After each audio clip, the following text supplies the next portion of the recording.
오늘 우리에게 주신 하나님의 말씀은 누가복음 3장 1절로 6절 말씀입니다. 다 일어나서 교독하겠습니다.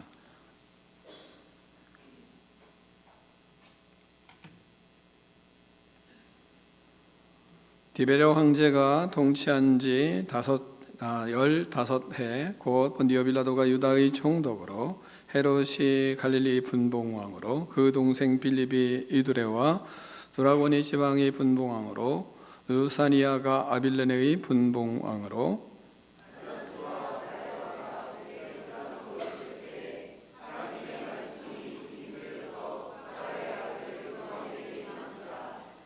요한이 요단강 부근 각처에 와서 죄의 사함을 받게 하는 회개의 세례를 전파하니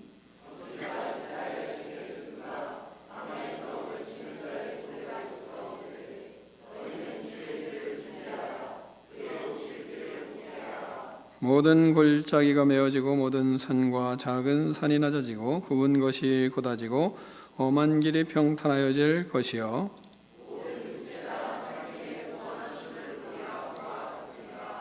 아멘. 하나님의 말씀을 들고 우리의 고백을 하나님께 올려드리겠습니다. 주의 말씀은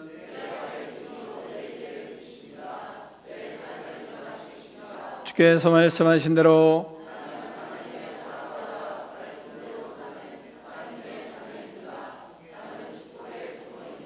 오늘도 주의 말씀에 말씀하여 주옵소서. 아멘. 다 자리에 앉겠습니다. 말씀의 제목을 두 번 크게 읽습니다. 시작.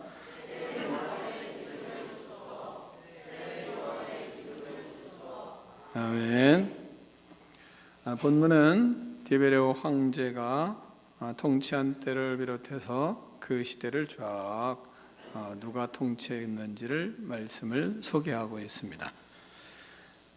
1, 2절 보면 디베레오 황제가 통치한 지 15해 곧 본디오 빌라도가 유다의 총독으로 헤롯이 갈릴리 분봉왕으로 그 동생 빌립이 이두레와 두라고니 지방의 분봉왕으로 루사니아가 아빌레네의 분봉왕으로 안나스와 가야바가 대제사장으로 있을 때에 이 말씀하고 있습니다.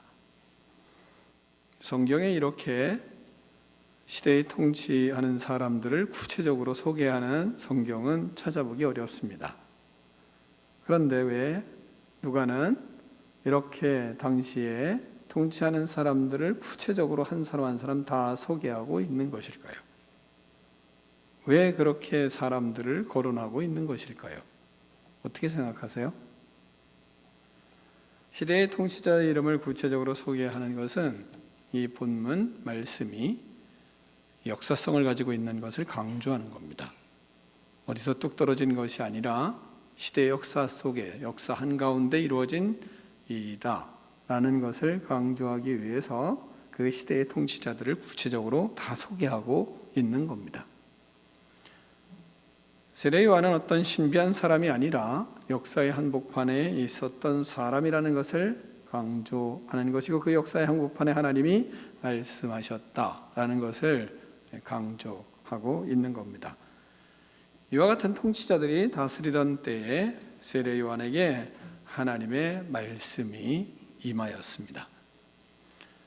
그러므로 첫 번째 우리는 말씀이 우리 안에 임하는 은혜를 받아야 하는 겁니다.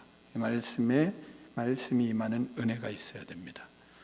2절을 같이 읽겠습니다. 2절입니다. 시작.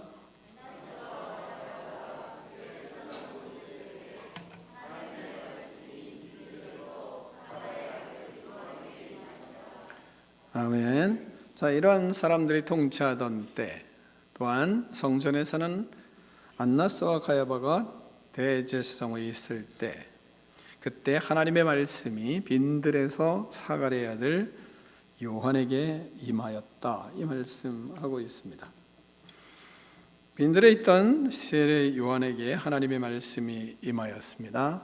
우리에게도 마찬가지로 이 시대의 한복판에 살아가고 있는 우리에게도 우리가 하나님의 뜻을 이루어가는 인생이 되려면 말씀이 우리에게 임하는 역사가 임하는 은혜가 있어야 합니다.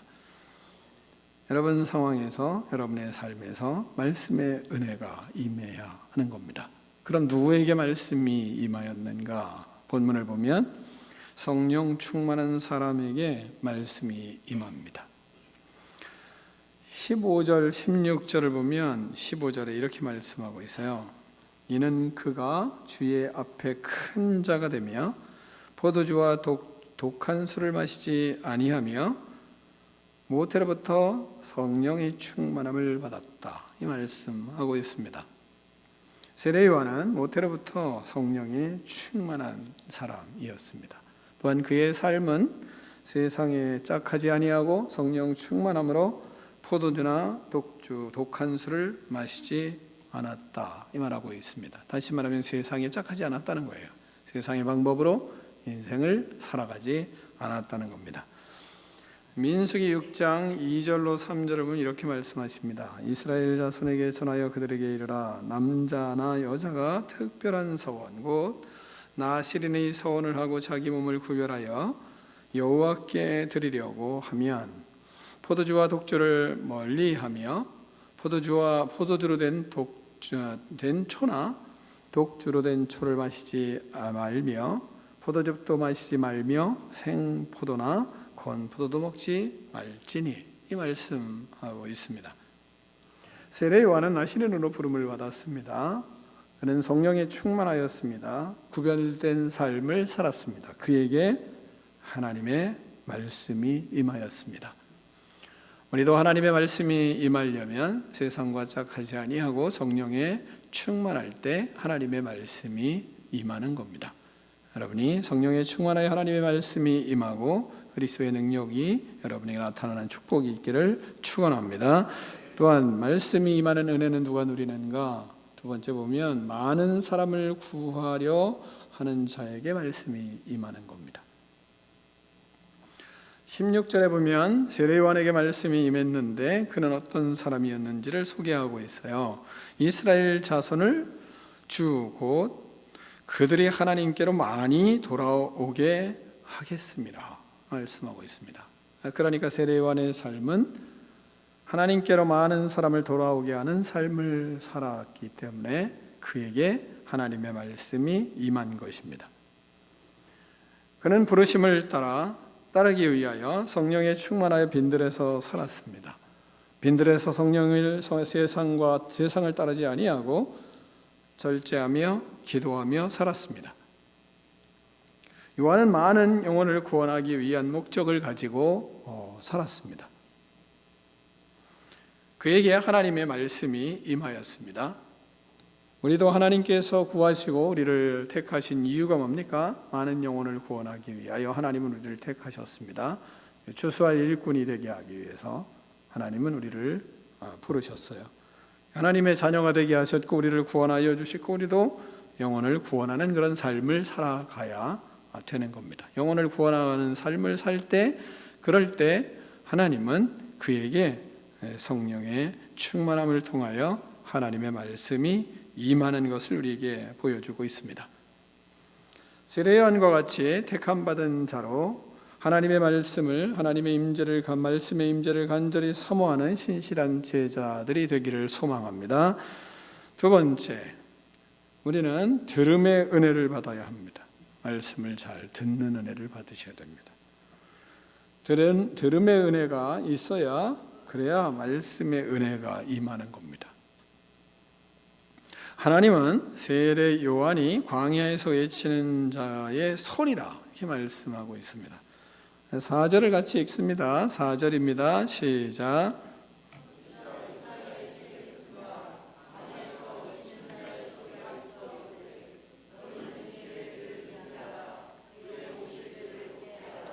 아멘.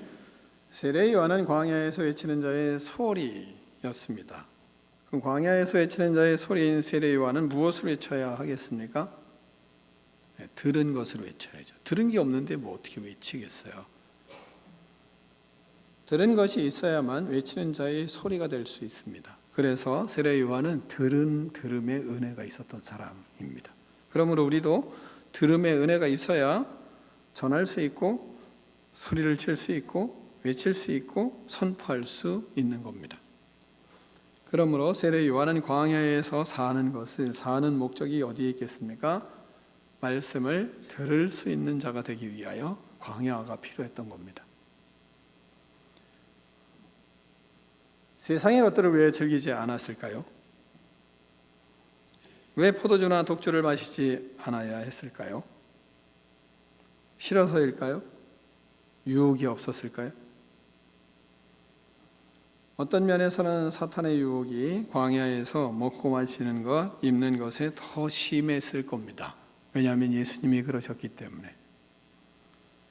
사탄이 예수님을 유혹하는 것을 보면 세례 요한의 광야 생활은 아주 극복하기 힘든 시간이었을 것입니다. 그런데 그 힘든 유혹의 삶을 뒤로하고 또한 세상의 것들을 즐기지 아니하고 포도주와 독주를 마시지 아니하고 광야에서 살아야 했던 것은 바로 하나님의 말씀을 듣는 자가 되기 위해서 그렇습니다. 마태복음 3장 4절을 보면 그는 이렇게 살았습니다. 이 요한은 낙타 털옷을 입고 허리에 가죽띠를 띠고 음식은 메뚜기와 석청이었더라. 이 말씀하고 있습니다. 세례 요한에게 광야의 생활은 하나님의 말씀을 잘 들을 수 있는 준비의 시간이었습니다. 이 말씀을 듣기 위해서 광야가 그에게 필요했습니다. 세상에 빠져가는 죽어가는 많은 영혼들을 구원하기 위한 그런 준비의 시간, 광야였습니다.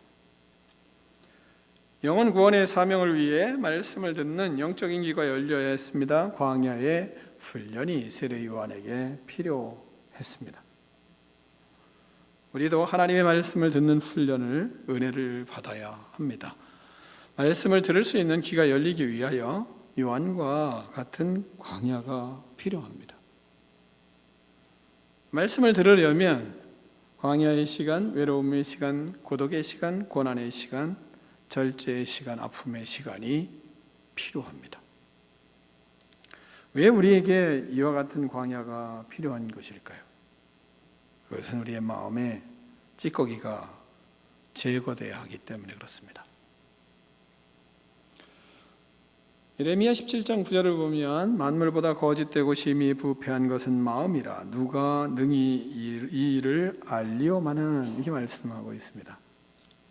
만물보다 거짓되고 심히 부패한 것은 인간의 마음입니다.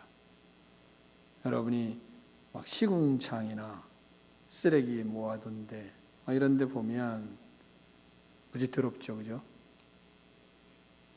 그런데 하나님은 뭐라고 말씀하냐? 그거보다 네 마음이 더 더럽다. 이 말씀하시거든요. 그렇잖아요. 만물보다 거짓되고 심히, 그것도 심입니다.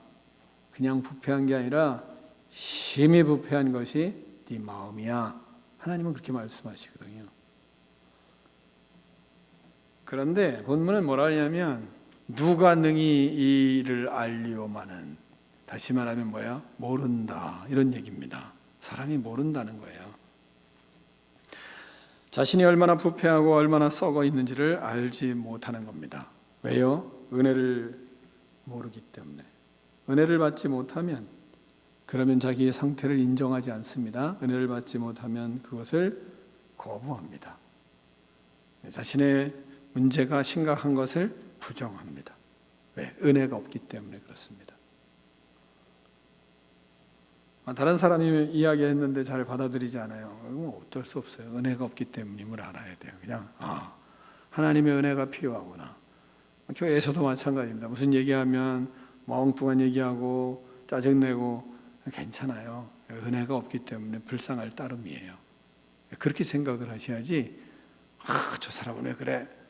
왜 그러냐? 은혜가 없기 때문에 그래요. 하나님의 은혜를 받으면 그러면 인정을 하는데, 하나님의 은혜를 받지 않으면 인정하지 않습니다. 성령 충만하지 않고 은혜가 없으면 사람은 알지를 못하는 겁니다.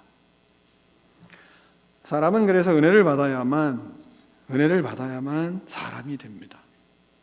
내가 얼마나 부패하고 내가 얼마나 부패한 인간인지를 은혜를 받으면 압니다. 하나님의 은혜를 알면 그러면 자신을 인정하게 됐어요. 내 마음이 만물보다 거짓되고 심히 부패했구나 인정을 합니다. 은혜의 사람 바울을 보십시오. 그는 갈수록 그렇게 고백하거든요. 내가 성도들 중에 가장 작은 자다. 이제 나중에는 처음에는 말이죠. 사도 중에 가장 작은 자다. 뭐 이렇게 얘기를 해요. 그러다가 이제는 또 성도들 중에 내가 가장 작은 사람이다. 그러더니 나중에는 나는 죄인들 중에 가장 악한 죄인이다. 이 죄인의 괴수다. 이 자기를 인정을 합니다. 왜요? 은혜를 받으면 갈수록 자신의 삶이 얼마나 죄악이 많은지를 알아요. 그러니까 믿음의 연륜이 깊어지면 깊어질수록 은혜를 받은 사람은 자신이 얼마나 죄인인지를 알고 얼마나 자신이 부패했는지를 알고 자신이 얼마나 악한지를 알게 되는 거예요. 그런데 은혜가 없으면 사람은 모릅니다. 성경은 말합니다. 이사야 43장 8절은 귀가 있어도 듣지 못하는 백성을 이끌어내라. 뭐 이렇게 말씀해요. 귀가 둔해서 귀가 어두워서 듣지를 못하는 겁니다.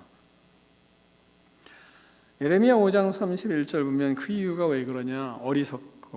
어리석고 지각이 없기 때문이다. 이렇게 말합니다. 그래서 귀가 있어도 듣지 못하는 백성들이다. 이렇게 말해요. 인간은 어리석고 지각이 없어 귀가 있어도 듣지 못한다는 겁니다.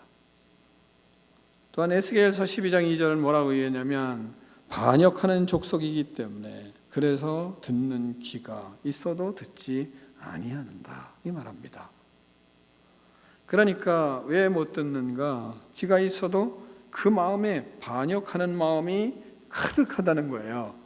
그러니까 듣지를 못한다는 겁니다. 거부 반응만 나타나는 겁니다. 어떤 이야기를 들으면 막 거부 반응이 일어나는 거예요. 왜요? 은혜가 없기 때문이에요. 은혜를 받으면 맞습니다 이러는데 은혜가 없으면 거기 막 치솟는 거죠. 마음이 그냥 부글부글 끓는 겁니다. 그 왜 그래요? 은혜가 뭔지를 모르기 때문이라는 것을 성경은 말해요. 사람은 마음이 둔해서 말씀을 듣지 아니하고 깨닫지를 못하는 거예요. 왜요? 마음이 그만큼 심히 부패했기 때문에 찌꺼기가 많은 겁니다. 여러분이 세면대를 쓰다가 누구나 다 경험하잖아요. 내려가지 않아서 답답한 때 있잖아요. 왜 안 내려가나요? 찌끼가 세면대 통로에 쌓여가지고 가득 끼어서 내려가지를 않는 겁니다. 그 다 뜯어보면 주원인은 머리카락이죠. 그렇지 않습니까? 주원인은 여자한테 있는 거죠. 안 그래요? 거의 머리카락 때문입니다. 머리카락과 그 다음에 여러 가지가 엉켜서 그야말로 냄새가 나죠. 뜯어보면 아주 더럽습니다.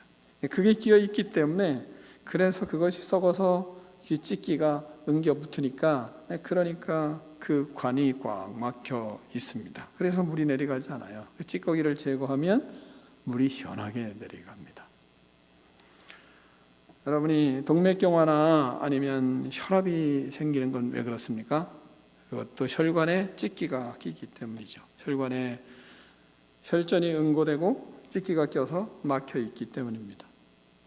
운동하지 않으면 또한 어떤 약을 통하여서 그것을 제거하지 않으면 거기가 터지게 되기도 하고 몸의 균형이 잃게 되기도 하고 병이 들기도 하고 그리고 최후엔 사망을 하게 되는 겁니다. 우리 몸은 죄로 인해서 병이 심각합니다. 무슨 병이 심각하냐? 죄로 인하여 몸에 듣지 못하는 병이 심각합니다. 말씀을 듣지 않습니다. 듣고 싶어도 듣지를 못합니다. 들리지 않아요. 왜요? 그들은 그런 고백을 해요. 많이 들어봤는데 나도 순종하고 싶다니까요. 나도 그렇게 믿고 싶다니까요. 그런데 안 되는 걸 어떻게 해요? 맞는 말이에요. 그런데 왜 그렇습니까? 자신이 더 답답하다고 막 말하는 경우도 있습니다. 맞아요. 근데 그 마음이 얼마나 죄에 파묻혀 있는지는 모르기 때문입니다. 그 심령이 하나님과 얼마나 멀리 떨어져 있는지를 모르기 때문이에요. 그래서 인간은 광야가 필요한 겁니다. 죄를 깨닫는 광야가 필요해요. 문제를 해결해 주는 것이 아니라 자신의 문제가 무엇인지를 보는 광야가 필요한 거예요. 하나님께서 성령의 임재하심을 통해서 선하심과 번한 마음과 부드러운 마음을 주셔야, 그래야 알아듣고 그래야 깨닫습니다. 말씀이 임해서 둔한 마음, 무지한 마음, 어리석은 마음을 하나님이 걷어내 주셔야만 가능한 거예요. 그래서 우리는 그 사람을 정죄하면 안 돼요. 뭐 해야 돼요? 기도할 수밖에 없어요. 왜? 내가 그것을 걷어내 줄 수 있나요? 걷어내 줄 수가 없어요. 여러분 자식들이 말 안 듣잖아요. 예수님을 이야기해도 말 들어요? 여러분의 남편이나 아내가 예수님 얘기해도 잘 말 안 듣잖아요. 왜요? 얼마나 찢기가 많은지, 얼마나 마음이 부패했는지. 근데 그걸 아나요? 승질을 더 부리거든요. 그리고 더 다 잘났다고 하거든요. 대책이 안 쓰거든요. 왜 그래요? 심각한 문제를 앓고 있기 때문이에요. 근데 여러분, 그걸 어떻게 걷어낼 수 있나요? 그에게 하나님의 은혜가 있어야 되거든요. 때가 되면 되나요? 여러분, 때가 되면 된다고 그러다가 죽어가는 사람 저는 너무 많이 봤어요. 때가 돼서 되는 게 아니에요. 여러분 속지 말아요. 다 때가 있습니다. 맞아요. 때가 있어요. 근데 그게 구원의 때면 얼마나 좋겠습니까? 구원의 때가 아니라 죽음의 때일 때도 있다는 것을 잊으시면 안 돼요. 사람들은 다 회개하는 때가 있을 거라고, 천만의 말씀이에요. 죽어가도 회개하지 않는 사람 너무 많이 봤거든요. 우리는 죽음의 때가 있는 걸 잊어버려요. 우리의 마지막은 죽음이거든요. 1차적으로. 진짜 마지막은 뭐예요? 불의 심판을 받고 지옥으로 가는 때가 진짜 마지막이잖아요. 근데 우리는 때가 있어 그러면서 뭐예요? 죽음의 때가 있는 것은 기억하지 않기 때문에 뭘 안 하나요? 그를 위해서 진짜 하나님 앞에 기도하며 그의 죄악된 모습과 그가 가는 길이 얼마나 심각한지를 생각하고 하나님 앞에 은혜를 달라고 기도해야 되는데 그걸 안 하거든요. 그거는 왜요? 때가 되면 다 회개하고 돌아와. 천만에요. 그럼 우리를 왜 택하셨겠어요? 그렇게 때가 되면 돌아오는데 왜 우리를 택하십니까? 때가 되면 들어올 걸. 안 그렇습니까? 우리를 택하신 이유가 뭡니까? 그 때가 회개의 때가 될 수 있도록 하기 위한 믿음의 도구로 하나님이 우리를 쓰시는 거잖아요. 우리를 그 도구로 쓰시기 위해서 하나님이 우리를 택하시고 기도하고 그들에게 하나님의 은혜가 임하기를 원하시기 때문에 나를 택하신 것이지, 만약에 그렇지 않고 때가 되면 나 회개하고 돌아와, 때가 되면 천만에요. 죽음이 앞에 있을 때 어떡하라고요? 그러니까 우리가 하나님 앞에 그들의 무지함과 그들의 완악함과 그들의 어리석음이, 그들의 부패한 마음에 하나님이 이걸 걷어내 주셔야 되거든요. 걷어내 주셔야 되거든요. 여자분들이 믿음이 좋은 것은 이 걷어냄의 은혜를 알기 때문인 것 같아요. 왜냐하면 여러분이 찌개를 끓이다도 뭐예요? 기름을 걷어내잖아요. 그렇잖아요? 여러분이 아니면 된장을 담든지 간장을 담든지 그런 뭐예요? 걷어내야 되잖아요. 곰팡이는 걷어내야 되잖아요. 그래서 걷어내는 은혜가 뭔지를 아는 것 같아요. 여자들은 걷어내야 되거든요. 우리 안에 그 걷어내지 않으면 뭐예요? 어떻습니까? 여러분 이런 통에 보면 곰팡이 하나 똑 쓸 때가 있잖아요. 요만하게 내버려 두면 어떻죠? 다 퍼지거든요. 그래서 그걸 못 먹거든요. 그런데 하나 쓸 때요, 걷어내면 모든 건 문제가 없거든요. 걷어내서 다 먹을 수가 있잖아요. 그러나 걷어내지 않으면 곰팡이가 전부 쓸게 되죠. 먹을 수가 없게 되는 거죠. 우리의 심령이 하나님의 은혜가 필요한 건 이것을 걷어내야 되거든요. 찢기를 걷어내야 되거든요. 그래야 살거든요. 그래야 그 삶이 회복이 되거든요. 근데 그 걷어내는 것을 안 해요. 걷어내려면 하나님이 행하셔야 되는데, 행하시게 하려면 뭐예요? 진짜 생명 걸고 기도하셔야 돼요. 여러분, 영원히 돌아오게 하기 위해서 우리가 대충 기도해서 됩니까? 생명을 걸고 기도하는 씨름이 필요하거든요. 씨름이. 그래야 바뀌어요. 그래야 바뀝니다. 하나님의 말씀이 우리에게 임하면, 그러면 하나님이 그 영혼의 그 질병을 걷어내 주시거든요. 성령께서 임하셔서 말씀을 듣는 은혜를 주시거든요. 말씀이 심령골수를 찔러 쪼개는 은혜를 주시거든요. 여러분이 잘 아시는 히브리서 4장 12절 말씀처럼 하나님의 말씀은 살아있고 활력이 있어 좌우의 날선 어떤 검보다도 예리하여 혼과 영과 및 관절과 골수를 찔러 쪼개기까지 하며 또 마음과 생각과 뜻을 판단하시거든요. 말씀이 들어가면. 그래서 말씀에 듣는 은혜가 그에게 임해야, 그래야 바뀌거든요. 변화가 되거든요. 말씀이 마음에 임하면, 그러면 사람은 말씀을 들으면서 울거든요. 말씀의 은혜가 임하면 그 말씀이 맛있어서 맛있는 말씀을 들으며 꿀송이보다 더 달기 때문에 들으면서 울거든요.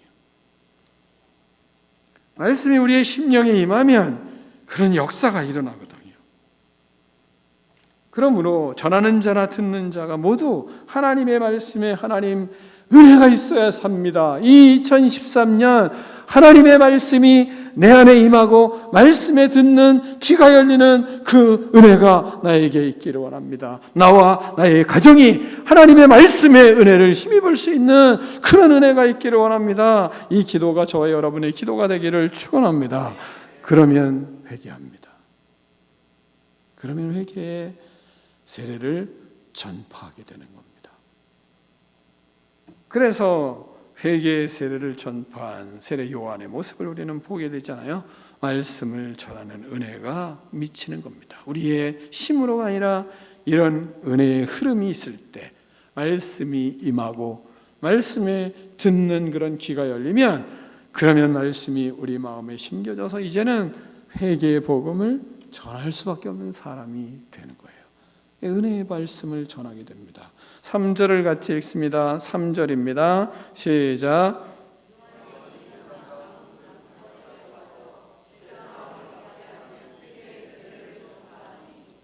아멘. 마태복음에서는 뭐라고 말씀하냐면, 말씀이 맞아 각처에 다니며 회개하라, 천국이 가까웠느니라, 이 선포했다 말하고 있습니다. 죄사함을 받게 하는 회개의 복음을 전파하게 되는 거예요. 왜? 내가 살아난 것처럼 저 영혼이 살아나야 되는 그 마음이 하나님의 말씀이 임할 때, 그럴 때 올라오거든요. 그러니까 복음을 전하는 것이 먼저 중요한 것이 아니라 내가 말씀을 듣는 사람이고, 그리고 그 들음을 통해서 말씀에 은혜가 있는 사람인가를 점검해야 내가 구원의 백성인지를 먼저 알 수 있어요. 그걸 알면, 그러면 구원의 백성으로 해야 될 사명이 무엇인지를 알기 때문에 우리는 전하게 되는 겁니다. 죄사함을 받게 하는 회개의 세례를 전파하고 말씀을 들은 사람들은 주님 앞에 회개를 하게 되는 겁니다.